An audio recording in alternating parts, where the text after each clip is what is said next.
asked if everyone had their own lesson, right? Anybody need a lesson? No? Everybody's good? All right. So, we are going to, does it sound echoey? Echoey? Yeah. Ozzy, it's echoey. It's too echoey. Huh? No, I don't think anybody needs, everyone has a lesson.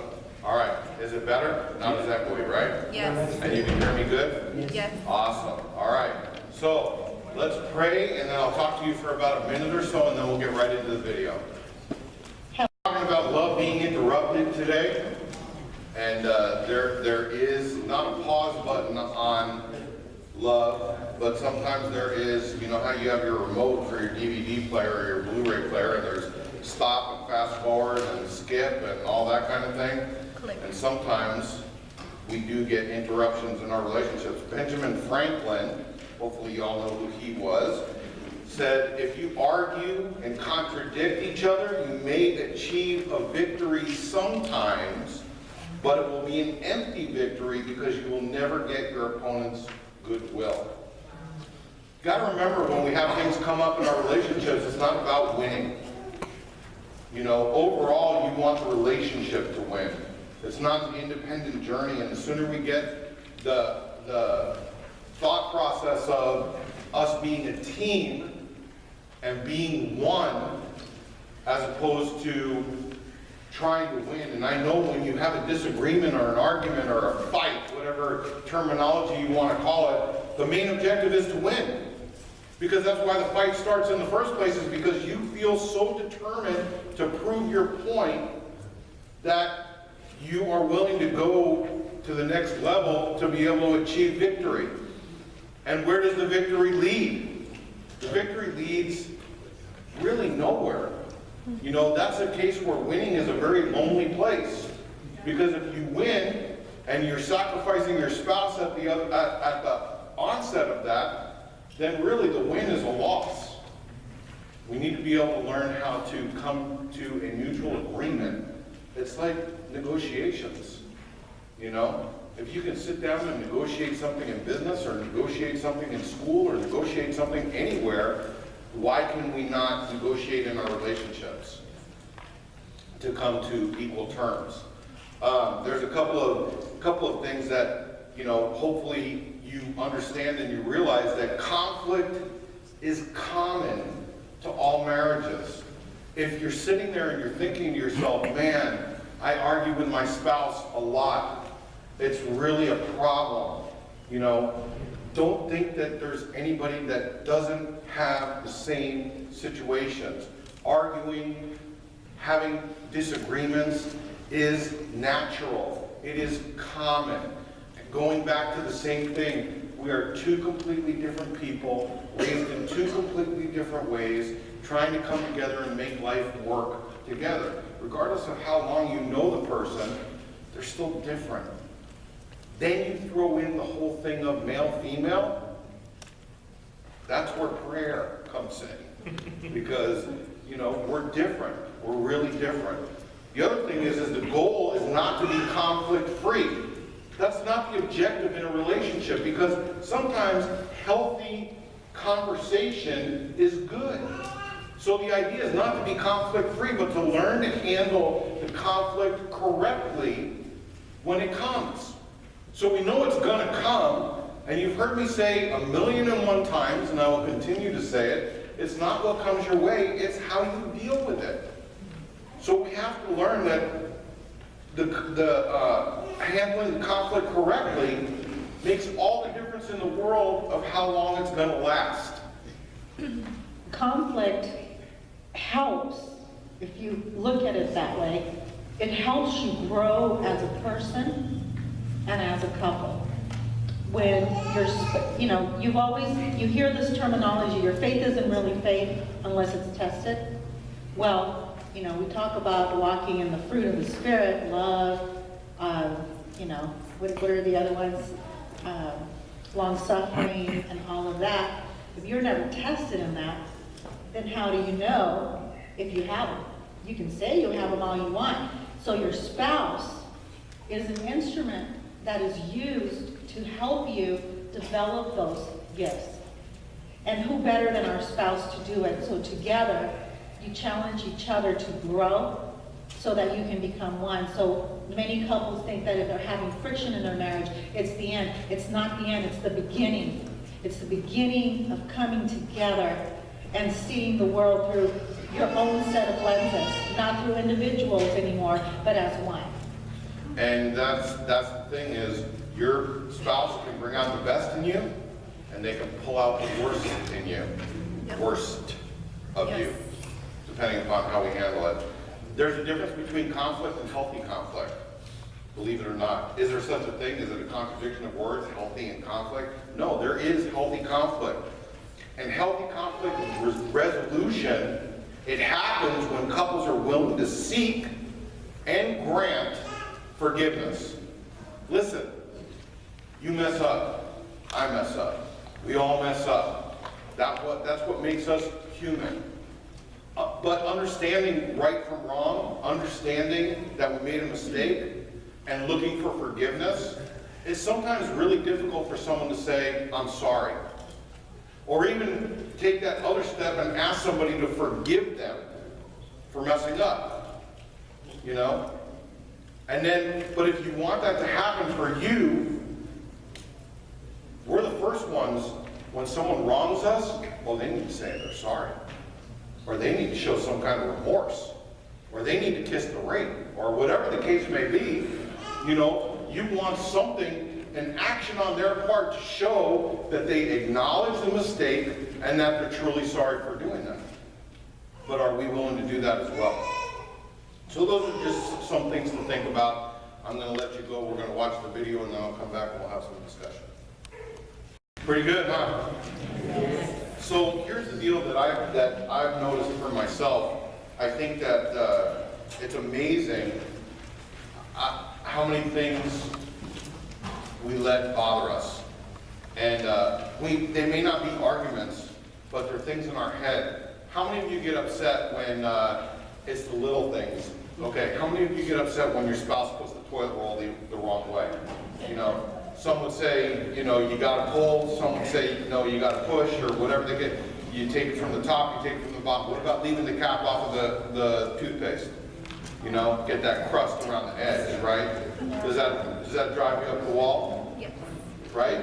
Or leave toothpaste. Don't bring my wife into this. Yeah. What about if your man shaves and he leaves all the hair in the sink? Right? Oh, all the women are like, oh my gosh, right? Okay? But you know, the thing is, here's one of mine. You know, this is not even, but this shows you I'm a little off kilter, okay? But this is like it's just as much my kids or anybody. I'm the kind of person that's like, okay, so you have a thing of peanut butter, but you have one in the cabinet, right? For backup, or jelly, or whatever it is. Or you have, you know, who keeps 1 gallon of milk in their fridge? You keep 2 gallons of milk. I don't want to see both of them open. That drives me absolutely bonkers. To see 2 things open. Why are both the 2 ketchups? Why? Why is there 2 ketchups open? Why can't we just use one at a time? But and it's like you don't want to tirade about it, but it bothers you internally to where that may contribute to, okay, well, you just set the timer, you know, and you're crock-potting right now, and you're just waiting for something to take you to ding, right? Yeah. And you're about ready to lose your mind. That's an area the Lord wants you to grow in. Thank you. Whatever bothers you and whatever makes you very angry is an area that you need to grow. But what I'm saying is that there are so many things that we get ridiculous over, things that bother us. I got to share the story. No, you don't. No, yes, I do. No, you don't. I'm guilty. I own a new I don't even know what it is. I wanted to start a new jar for me because we have a house full. So there's a peanut butter that's been open and it looks a little grody to me. So I'm like, I'm going to open up a new jar because I can. So I open up. here comes PA. He opens the, he doesn't say a word, but he, and he makes the noise so that I see that he's looking at the peanut butter situation, and I just walk out of the room. I think it's hilarious. It's hilarious because it does bother you, but you're like, but I've learned not to let bother me. But I've also gotten to the point where I don't vocalize those things. It's better, yeah, that's my meditation. I have to meditate on it. And then all that happens is I hear that song, y'all gonna make me lose my mind. Yes. As I'm walking out the door. Yes, Mr. Robles. Why is it that the women can intentionally do things to make you upset? Right? When men do it, it's not I refuse to answer that question. And then they say, well, the Lord wants To work on you. that. Yes. That's something we should discuss in Men's Real Talk on Tuesday night. When it's a safe environment and we're not recording. You know. Listen, women, you do things.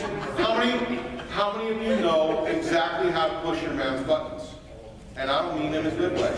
Okay? Okay? At the same time, men, how many of you know how to push your wife's buttons? Right? We know exactly what to do to get back at them, right? To just take it to the next level, to make you feel the pain, okay?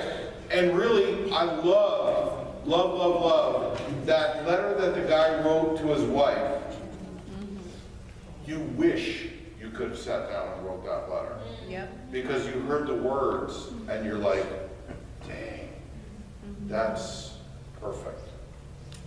And although maybe you felt that in your heart, you wanted to say those things, and I'm not saying just men to women, because ladies, you know that you could say those very same things.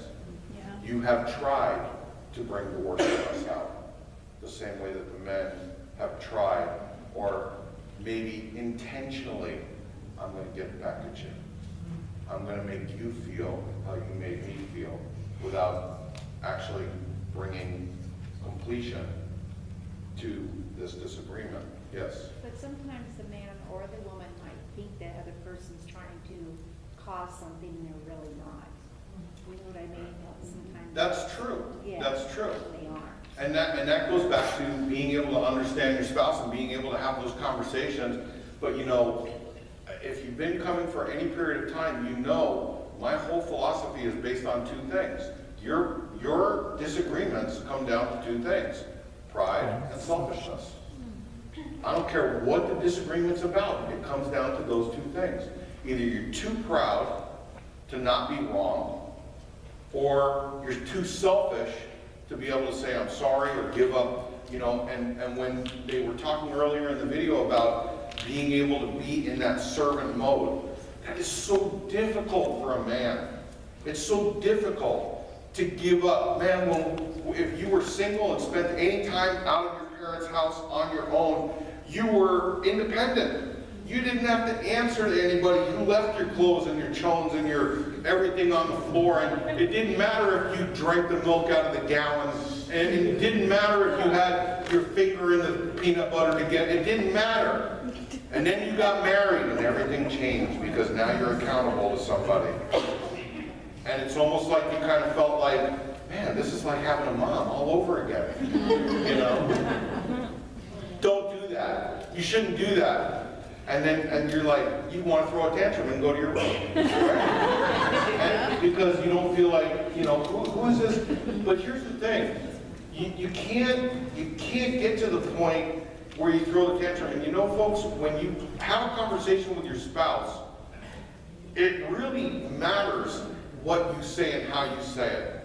If you talk with your finger, that's bad news. If you tell your spouse constantly, you need to, then, you know, do you want them to do it willingly, or do you want them to do it because you're telling them they need to do it? Right? I mean, I don't want to be told like that. It's kind of like this. As a pastor, I'm not going to go up to somebody and go, you know what, Christina? You need to pray more. You got problems in your life, man. You need to seek the Lord. Okay? You need to seek the Lord. Okay? That's not going to be as effective as Christina saying, well, you know, I got all these problems. Like, you know what, Christina? All I can do is just encourage you to go to God's Word and pray, because God's Word will encourage you and He'll speak to you and all of those things. Doesn't that sound a whole lot better? Yes. So that's what I have to do, although I'm, you know, maybe you haven't seen that in practice. But that's what I'm called to do. So why can we not put that same effort into when we converse with our spouses? You know?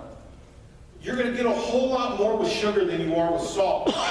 So when there's this disagreement, it's not a matter of winning. Claudina and I have joked around before. Claudina will say, man, I have a headache. And I don't know, for whatever the reason is we try to top each other. Oh, you got a headache? My back is killing me, my legs are killing me. And she'll turn around, she'll look at me and she'll go, it's not a competition. You know? And I think to myself, oh, yes it is. Okay? And we joke around with each other about that because we've learned, you know, that it's not, I'm not trying to top you, I'm just telling you how I feel. Okay, well, if you can tell me how you feel, I want to be able to tell you how I feel, you know. And I am in more pain, so it doesn't matter, you know. I'm 5 years older than you. You don't know pain, okay? So all of this that we watched today, and this video was really good today. Yes. All of this, we have to talk about that. And that area, I gave you all the pages through the lesson so that everything that was in there was covered. And you can go back and you can see, and there's some things that are left for you to discover on your own in there. But in your notes, it's completing the picture. It says, I choose to believe that conflict, okay, get this, listen to this. I choose to believe. There's a multitude of things that we can choose to believe. I believe my spouse is trying to tick me off. I believe that they have it out for me.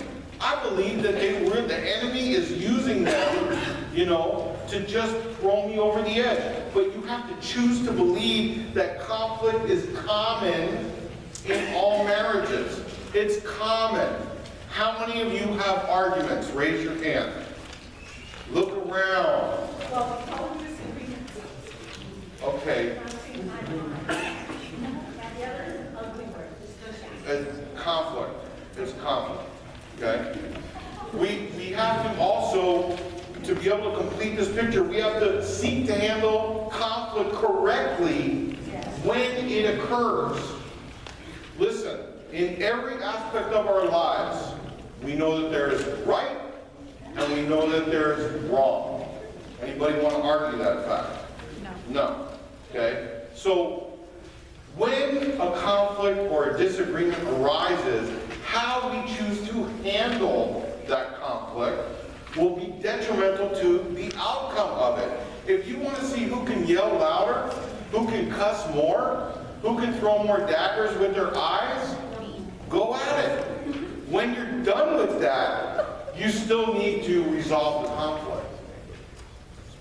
So if it's a matter of winning, like I said, winners usually stand by themselves. You also have to make that decision that you're going to practice seeking and granting forgiveness with your spouse. Man, I'm telling you, it's tough. I get it. Men are very prideful. Bottom line. Don't exclude yourself, women, because you are prideful too. Okay? So now you have two prideful people in a relationship, and they have to seek forgiveness.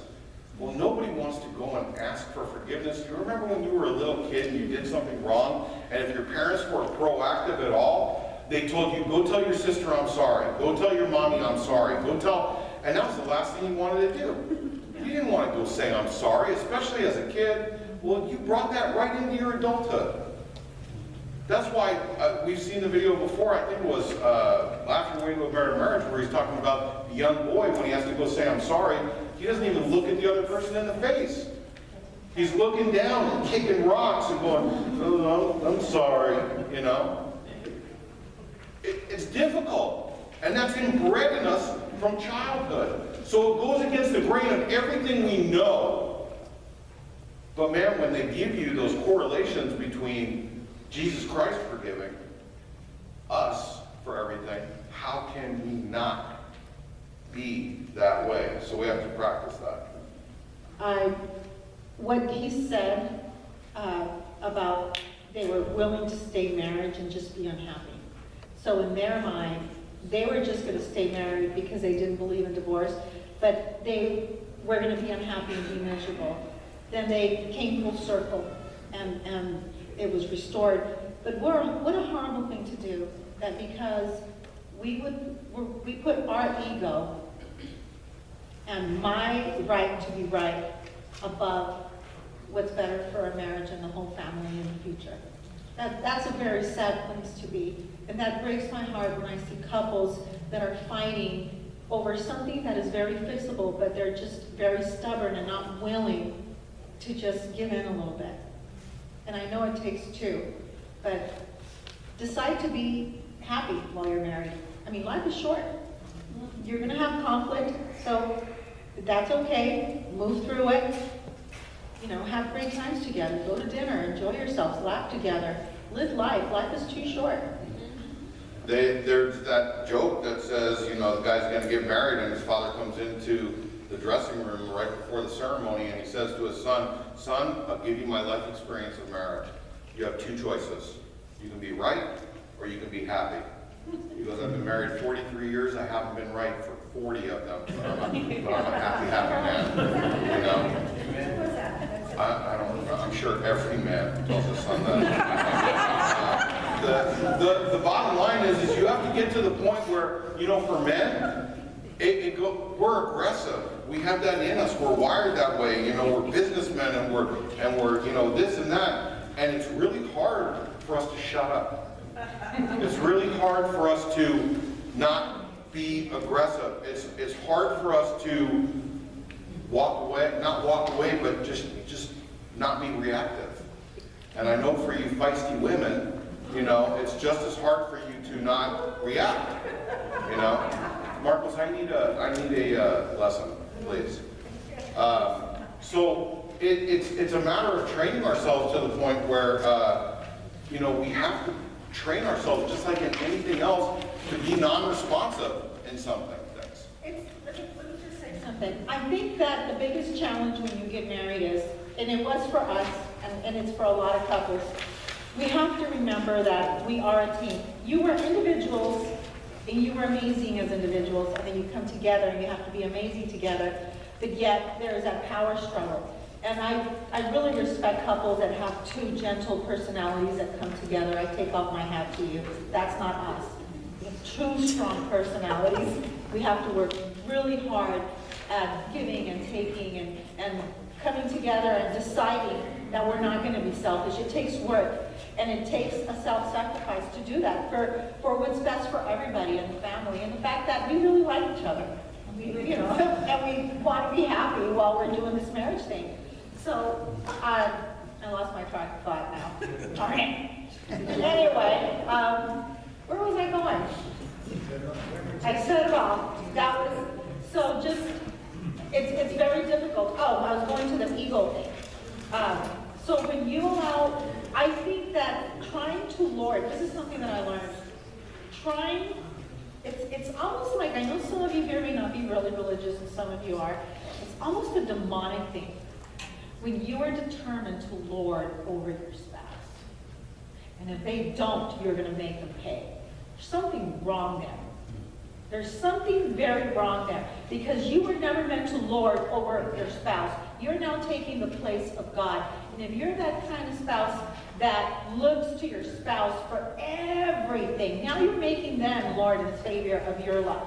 And that's There's what he only said. one Lord, and that's God. And that's what he said in the video. Yes. Is, you know, you want to apply the rules that you're God, and what, you know, your spouse is disappointing you, so that way they're going the will of the, you know, Claudine is going against the will of Alan. Well, Alan's not God. Not even in my house. So, all right, let's talk about these questions. Claudina, pull up James 4:1 on your phone, please. Okay, someone pull up James 4:1 on their phone, because nobody carries their Bibles anymore. So, tell me real quick, most thought-provoking thing that you saw in this session? Mr. Romo. Well, I like the aspect of what he was talking about when you're asking for forgiveness. I like what he had said in the sense of, he basically was talking about not identifying what the issue may have been, but the root of the situation. Like he was saying, you know, forgive me for not being a servant towards you or not loving you. Not necessarily in the action of what occurred. Because I think sometimes too, people tend to get like, well, what are you sorry for? And they want you, so that includes X, Y, and Z, you know, you said this. And that to me is the point of when you start to get the tit for tat and who's winning, as opposed to I'm coming to you saying, you know, forgive me for not serving you, forgive me for not putting you first, you know, because that's the root of it. That should encompass everything that occurred in that time frame. Not trying to do a catch-all, but to truly say that you're sorry for what you did and not do that tit for tat type thing. Yeah, that pulling that card out on your spouse is not a good thing. Well, I'm sorry, for what? Because they will miss it. They won't get it all right. Yes. There's always something that they don't think they're doing wrong. Well, thank you. So you have to be careful. No, it's happened to us. It's like, well, we're That's why I said thank you. Everybody's done stuff. And I'm like, no. I'm sorry that I got you mad. No, well, what did you do to make me, you know, like, this is not a third grade quiz, you know? I like what Mike said, you know, it goes back to, I'm sorry that I didn't encompass that I dropped the ball on that I didn't do you. You can't, men, because men are wired different, you can't look at your wife and treat her like a business, like, well, I'm sorry, and therefore we need like a coworker, like there. You have to understand that your wife is your spouse, mother of your children. She's the one that sets the spiritual tone in your home. You better be very careful how you address certain situations and realize the value and that worth that woman brings to the home. And I mean that with all sincerity, because as a mom, as a wife, and that saying, it's so, you know, you hear it, if mama ain't happy, ain't nobody happy. That's kind of true, because when I'm happy, I make sure, you know, the birds are singing, the blinds are open, the house smells like there's dinner in the oven, the mom is feeling good. And She I'm said gonna it speak. smells like dinner. It's not. It's a The candle. Bible sends the candles that smell like anything. I come in, it's like, oh, it smells like pot roast. No, it's the candle. Realize that your spouse, she needs to be nurtured. Yeah. Yes. And she needs to be loved. And this is why she says, well, what are you sorry for? Because it's important for her to understand that you get her. But make no mistake about it, the man needs nurturing as well. Make no mistake about it. You better not make a mistake about it. and Mike Romo and I are working on a contract of non-competition that women and husbands should sign between each other. Mrs. Robles, you had a comment. Well, I just think that, well, they said in the video too, that talk is cheap. You can say you're sorry, you don't even have to talk about it, but actions speak louder than words. You know, you can say you're sorry for losing faith, but you gotta, Wow, you know. that's powerful. But they said that in the video. That's true, but it sounded more powerful coming from you. All right, so who's got James 1 up? Really, great, read it. It's too late. I already have somebody, thank you. You went the whole way with the book. I know, it's actually a book. Go ahead. What is causing quarrels and fighting among you? Don't they come from evil desires at war within you? It's New Living Translation. Okay, I don't like that version. so it says that Scripture doesn't locate the cause of our anger in another person or even in our own past, but in our inner passions. So we have to be able to understand this in order to deal properly with anger. We have to understand what it is that's making us so upset. And I know you can say to yourself, well, it's her. She's making me upset. No, because we could say we are in control of our own feelings. We choose to allow somebody to make us upset. Why are we choosing to allow that?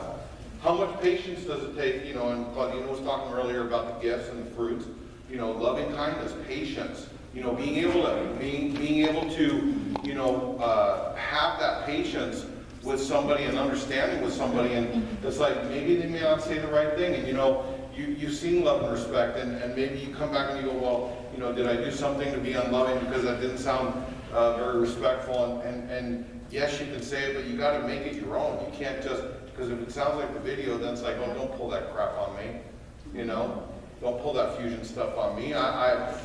From your heart, speak it like you would speak it. So we have to find out what those internal passions are, and the thing is that your spouse needs to get to know that. I can remember when Claudine and I were dating and we were talking about getting married, and I was like, let's lay it all out on the table, because I'm looking for a long-term relationship, and I'm throwing it out there, and if you're picking it up, then we can move on, and if you're not, then I'm moving on. And so I told her, I said, look, one of the things that I experienced my parents do that I cannot stand is don't cuss at me. You can cuss, just don't cuss at me. That was pre-church.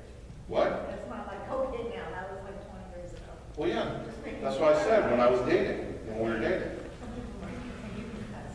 No, you can still cuss, that's fine. So, there are things that, I'm letting you know, that's one of those things that is I'm passionate about. I want to be, it's not, yes, I want to be respected, but it's like, I don't have that attitude like, you will respect me. Well, respecting me is the way you talk to me. And that goes the same thing with her. That's one thing that I know is she's passionate about is don't talk to her disrespectfully. She will cut you. So, does everybody have a different way that anger manifests itself in your marriage? Right? Some of you express your anger punching holes in walls, or throwing dishes, or knocking things over. You talk by cussing, you talk by, silent treatment, shutting down. The silent treatment, that is a weapon that is used, that is very painful and hurtful, and it'll really eat away at the marriage, because the motivation behind it, it is to hurt. I would disagree. Well, I wouldn't disagree, but I would say that a lot of people get quiet because they don't want to say the wrong thing. No, we're talking about two different things. We're talking about the silent treatment that is used, the motivation. I'm not talking, the motivation means everything. I got you. If you're walking into a room and you're pretending like the other person's not in the room, like after the disagreement has happened, right? If you're pretending like, I don't see you, okay? I don't see you, okay? Then yes. But yes, I agree with you, yes. Well, Karen said it, so I do this, but I don't do it intentionally to hurt him. I don't. If it hurts him, that's how he's received it. But I don't do it. I do it because I'd rather not say anything at that moment, even if it takes me a day, because I know that what I'm going to say, I'm either going to regret, or it's going to be more hurtful, and I can't take it back. So when I'm ready to, I will. But I know he's in the room. Right, but silent treatment, like I said, two different kinds of silent treatment. You acknowledge the fact that he's in the room. Right. You just are shutting down. So it's more of a shutdown than a silent treatment. But I won't talk to him. Well, Because I know I'll come at him with an attitude, and well, I'm not ready to talk. okay, so maybe for you guys, one of the things is kind of like I suggested in the past is we need to take a time out. I think that's what it is. You know, because you have to acknowledge the fact it's like the white elephant in the room. Right. There's a problem, I'm not willing to acknowledge it. Let me go say, Ceci. Yeah, I agree with her if she needs that time to not talk about it because maybe she will say the wrong things or she knows it's going to be all hurtful things. as long as she comes back, or he, or doesn't matter which side, they come back and talk about it and tell them the reason why they gave the silent treatment, or the reason why they got angry or something. I see that as a thing of, okay, I understand your silent treatment and thank you for coming back and talking to me, but if you do the silent treatment and never talk about it and never acknowledge the whole thing, that hurts even more than you being quiet about it. Agreed, but you still have to, you cannot ignore the fact that say, I don't want to talk to you right now. You know, you have to be able to get to the point where you can come and say, you know what, like I said to Sonia, we need to take a time out, or I want to come back and talk to you, but now's not the right time. You know, but you have to acknowledge the fact and not just say, I'm not talking to you. Yeah. I don't want to talk to you right now. Right. Man, that just sounds like, it doesn't sound good, you know? So, Mike. I did the opposite. I know what she's through. And I just be quiet, and then I basically in my head I look for a silent victory. She'll be good because she's really aggressive on wanting to, let's hash it out, let's get it done, let's do. And in my head I'll sit there and just, I could stare at her for hours and just be very, I won't speak. See, again, to me, that But is I do it with an angry, you know, I'm angry inside. So you're working on it. Well, yeah, but the thing is, though, I also come from, I won't say it too, but I can get very physical because of the stuff that's been portrayed in the past. So if I just keep quiet, then I know my blood won't, you know, I won't get to that point, you know.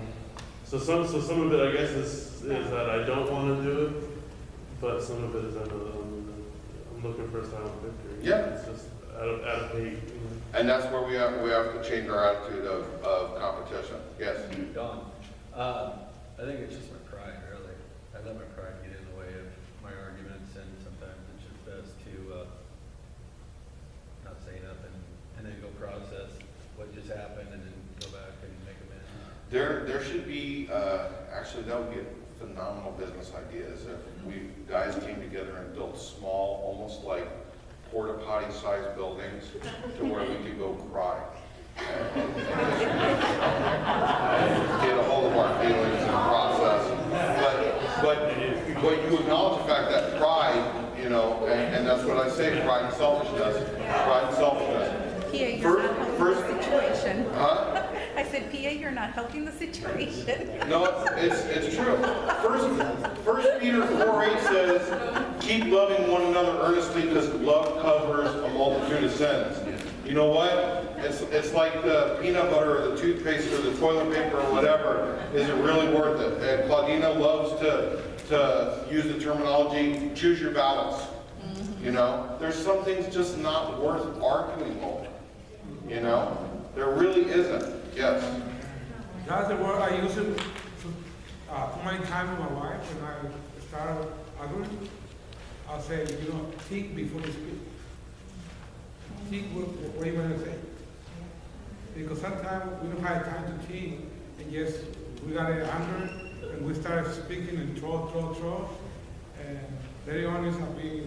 Once you say it, you can't take it back. No. Right? I didn't mean it. You just said it. Well, how could you not? Don't do it, Marcos. Did you want to say something? It really doesn't matter how you put the toilet paper because it's still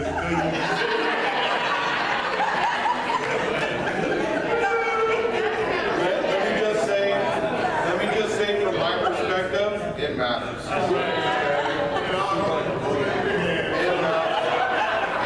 It matters. Okay, I have to move on. So, healthy communication in marriage includes not only our words, but the heart attitude behind the words. Listen, let me just encourage you to make a note for yourself. Read Ephesians. Okay? Write it down. Read the book of Ephesians. It's good stuff. It will really speak to you relationally. Okay? It's something that you really need to do. It'll take you all of maybe 10 or 15 minutes of your time to read the book of Ephesians. Okay? in talking about forgiveness, yes. I just have to say, those things, if it really bothers you, why don't you just fix it? Instead of just sitting there and like. No, I do. No, not you. Oh.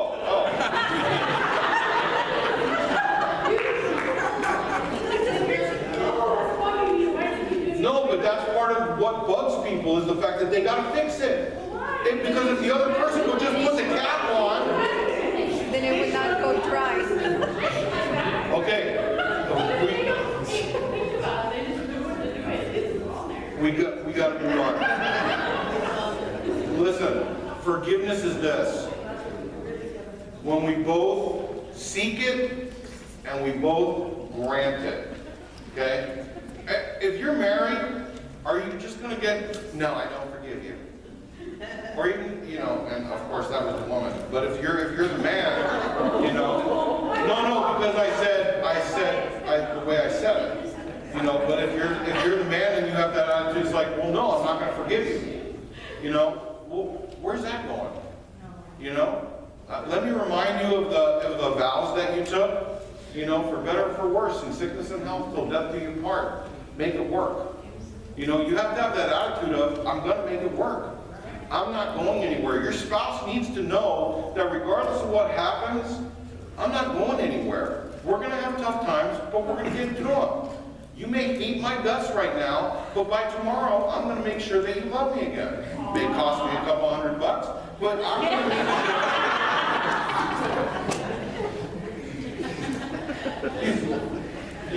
In East Coast terms, you do what you got to do. Do what you got to do. So there's a difference between winning an argument and resolving conflict, right? Yes. There's a huge difference between winning an argument and resolving the conflict. I hope that you leave here today with the attitude and the mentality of, I choose to resolve the conflict rather than winning the argument. Remember, it's lonely at the top. So if all you're out to do is win, it's going to be lonely. Okay? You might get together with other winners, but you ain't going to do it at home. That's a tweetable moment. All right? So I know I'm over already, but I have so many announcements for you guys. Please be patient with me. You can